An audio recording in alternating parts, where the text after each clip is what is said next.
Muy bien, entre las cosas buenas que están pasando en el país es que estamos discutiendo de temas importantes, las universidades, por ejemplo, y pues algunos están en contra, otros a favor, pero hay esto lo que motiva es un debate que es importante para el país. Y la ley del proyecto de ley de universidades se aprobó en la Comisión de Educación del Congreso, iba a pasar al Pleno, pero ahora va a haber un debate mucho más intenso. Tengo acá en la mesa a dos personas que tienen puntos de vista inteligentes sobre el tema, que son a José Destre, presidente de la Federación de Instituciones Privadas de Educación Superior, y Ricardo Cuenca, experto en educación del IEP. Caballero, buenas noches. Hola, buenas noches. La pregunta es, ¿esta ley o este proyecto de ley ayuda a tener una educación universitaria de mejor calidad o no? Pepe, ¿tú qué piensas? Yo pienso que no, que lamentablemente ya no sé si es que ha habido un interés adicional o es que la buena intención de querer mejorar se desvió, pero ¿por qué no es buena? Porque si pensamos en el país, nosotros tenemos que resolver los problemas de cobertura educativa.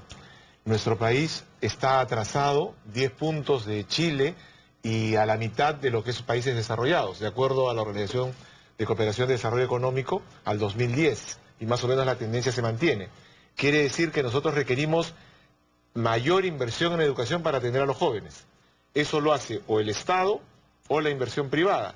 Esta ley, lamentablemente, desalienta la inversión privada. Por otro lado, el otro objetivo, doy cobertura y debería tratar de que esa cobertura tenga la mejor calidad posible.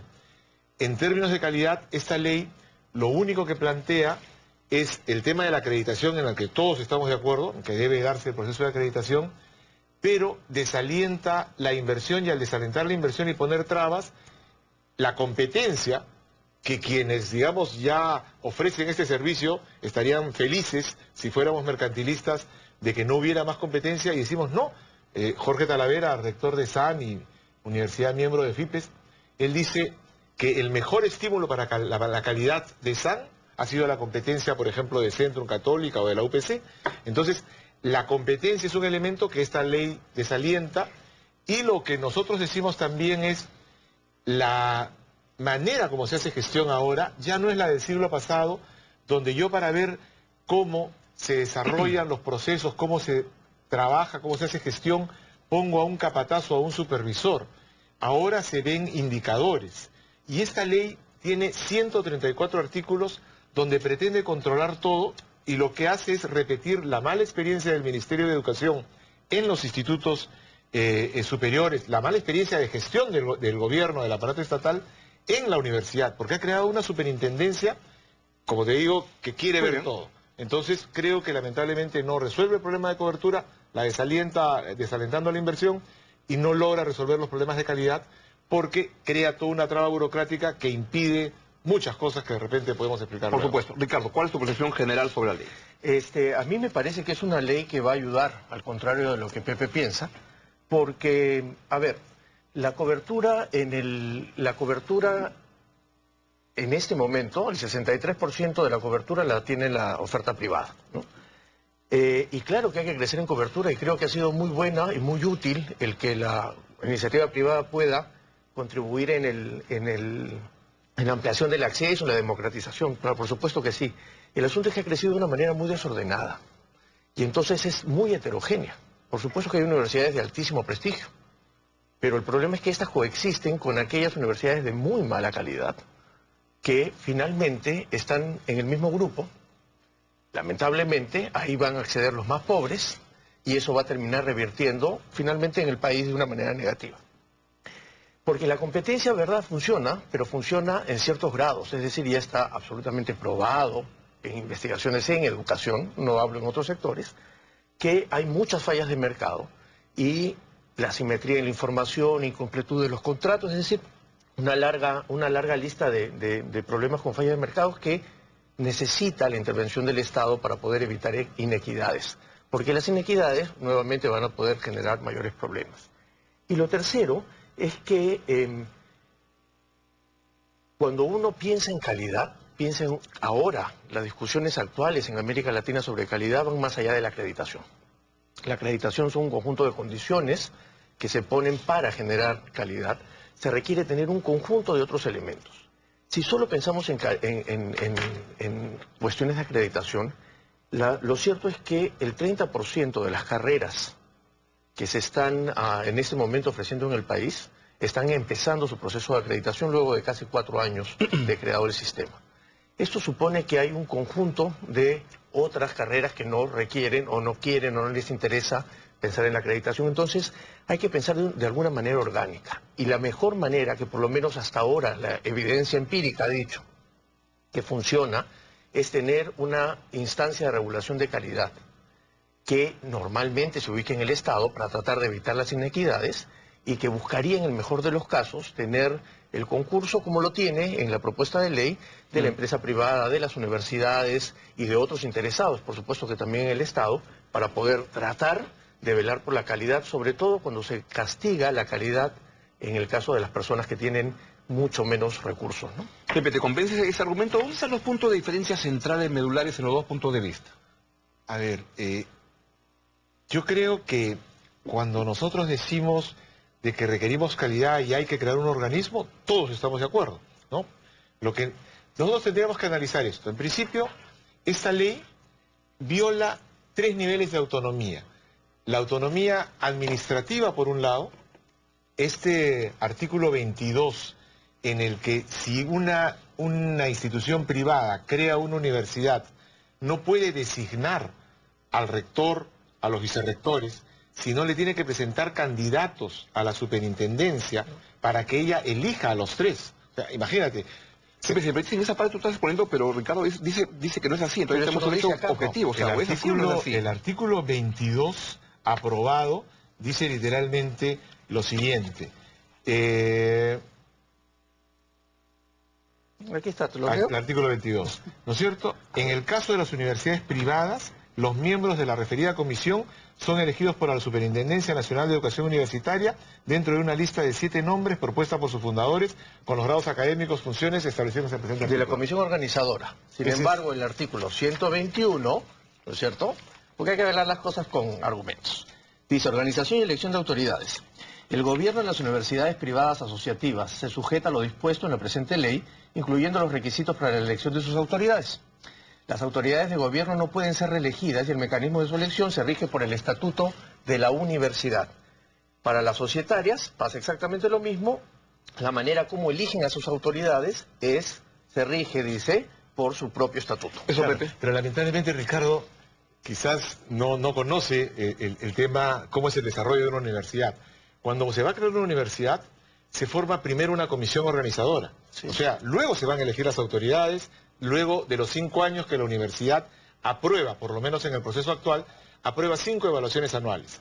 Al inicio, los inversionistas tienen que plantear una comisión organizadora que ejerce las funciones del rector y de los vicerrectores.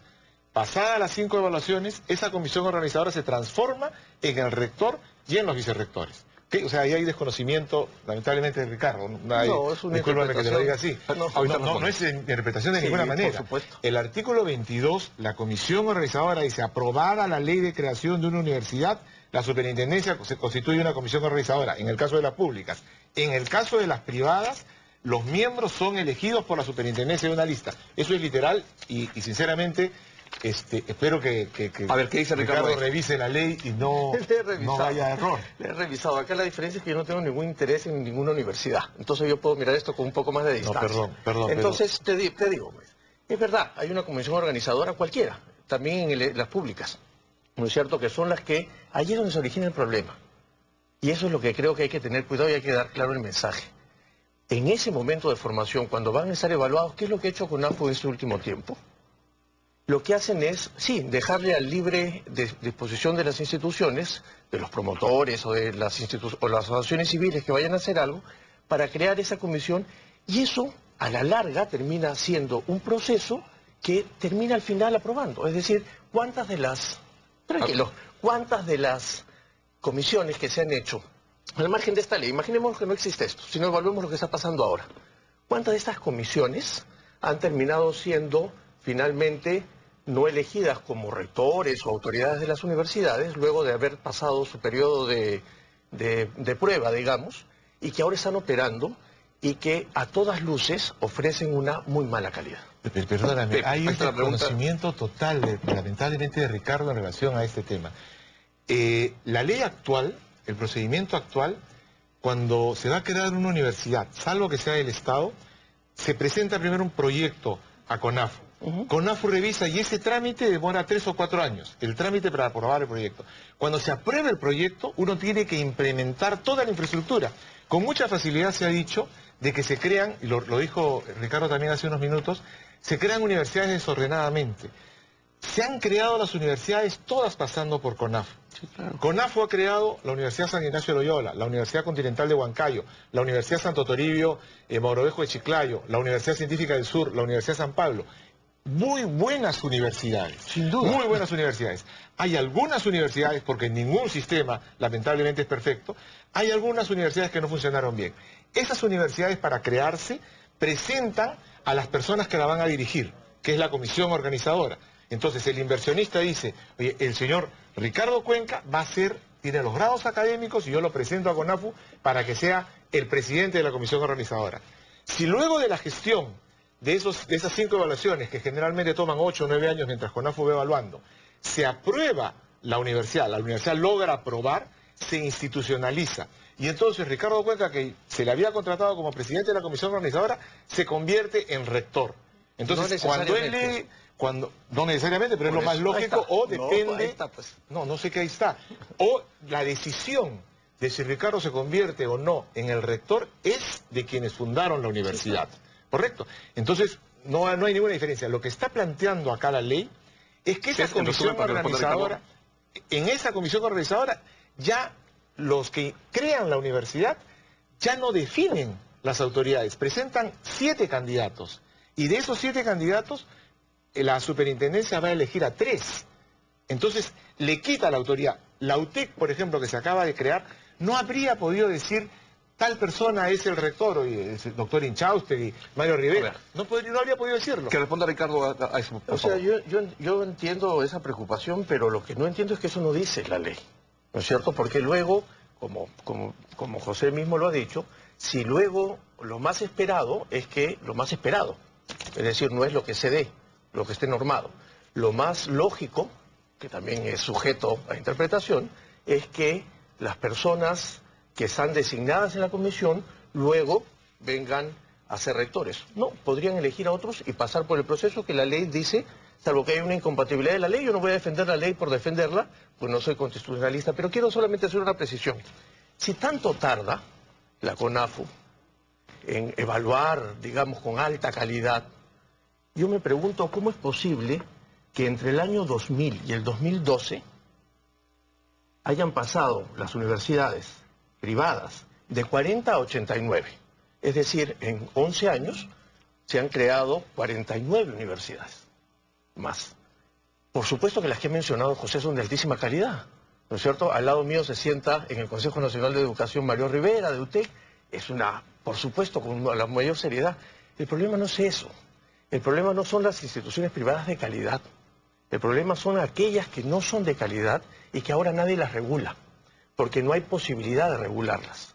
Porque CONAFU no las va a regular, porque lo que dijimos en el año 2008, en el Consejo Nacional de Educación, cuando no había discusión de la ley, no había congresista Mora, no había nada de esto.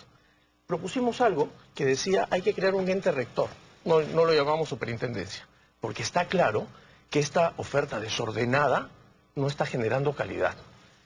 Hay un dato que es bien interesante, no hay manera como mirar exactamente calidad, porque no hay una prueba, digamos. Lo que se hace es buscar modelos de cómo se mira la calidad.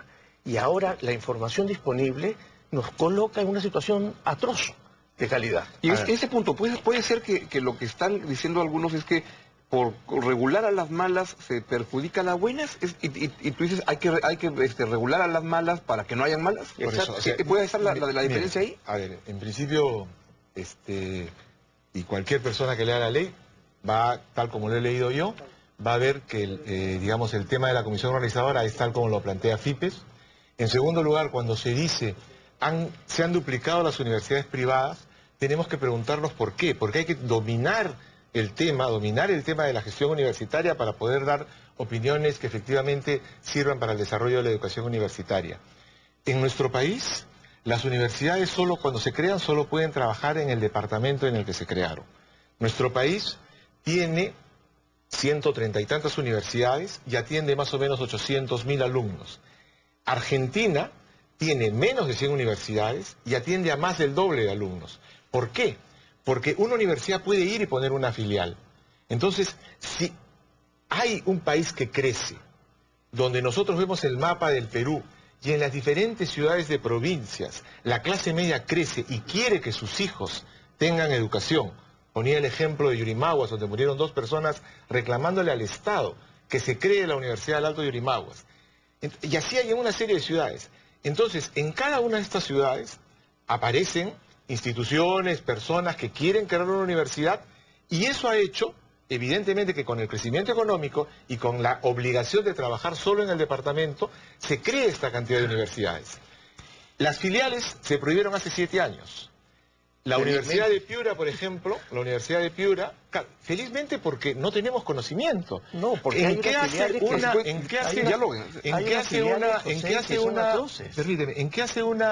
qué hace malo la filial de la Universidad de Piura acá? Al contrario, ha contribuido a la competencia.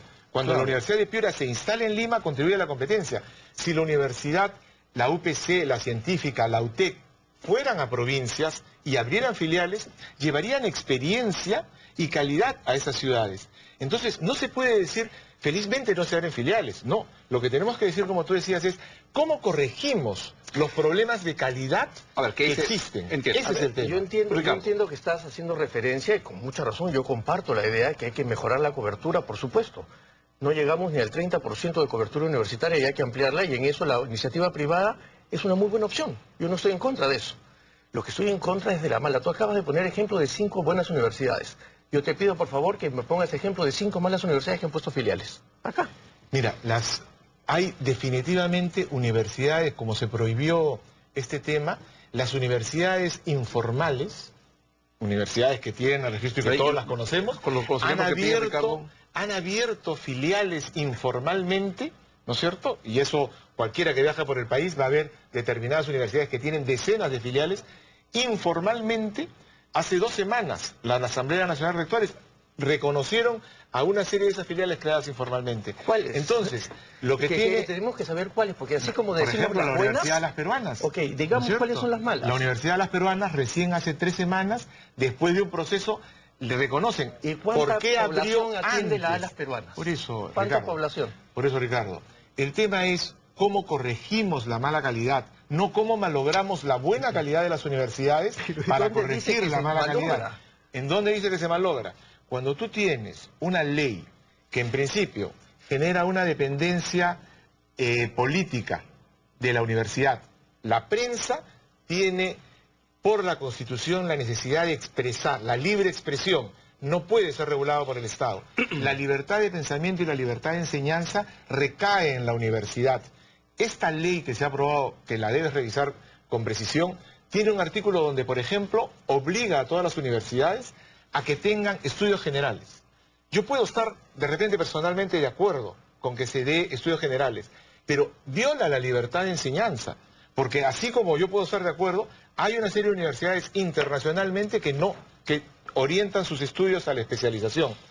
Esa ley viola la autonomía académica. A ver, intervenciones finales, porque siento que de repente estamos ante el mismo texto y leen diferente. De repente uno o dos está con problemas de comprensión lectora en porque leen el mismo texto, pero leen... Yo quiero solamente decirles que, a ver, sí, también es verdad que hay que revisar con mucha calma el asunto y revisar bien las nociones. Es decir, si uno mira lo que sucede en el mundo, y lo que sucede por lo menos en América Latina, que está más cerca, tiene absoluta claridad que, por ejemplo, la noción de autonomía es una noción absolutamente laxa, ¿no es cierto? Es verdad que no es la autonomía del siglo XX, de 1918, el Grito de Córdoba, que no necesitamos.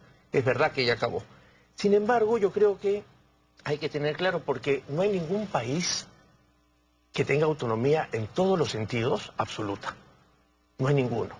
Y si uno mira, acá tengo unos gráficos que no puedo enseñar, te vas a dar cuenta cómo donde hay países que tienen más regulado el asunto organizacional, tienen menos regulado. Es decir, hay que buscar un modelo para nosotros. Yo quiero solamente decir que hay... Para culminar. Sí, algunos puntos que a mí me parecen interesantes de la ley. Hay algunos debatibles en los que los intereses, por supuesto, entran en conflicto, y para eso es el debate. Pero los intereses del país, de los jóvenes del Perú y de la calidad de la universidad. Hay algunos puntos que son interesantes, ¿no? Por ejemplo, pensar en este tema de que solamente se van a reconocer doctorados que sean de tiempo completo. Porque, por supuesto, ya se ofrecían, y eso es un punto de la ley que podemos estar de acuerdo para avanzar en el debate. Hay algunos asuntos, por ejemplo, la ley de transparencia, los fondos de proyectos en colaborativos. 134 artículos, evidentemente hay una serie de artículos en los que todos estamos de acuerdo. Entonces, ¿qué es lo que se quiere ver? ¿Que hay un espacio de debate en esto antes de que llegue al Pleno? ¿Qué es lo que sugiere? Debería, en principio, la propuesta que nosotros hemos hecho es que debe haber un organismo autónomo técnico que vea las dos funciones principales de la universidad que se requieren controlar y supervisar: la calidad y el tema de la creación. Son dos funciones.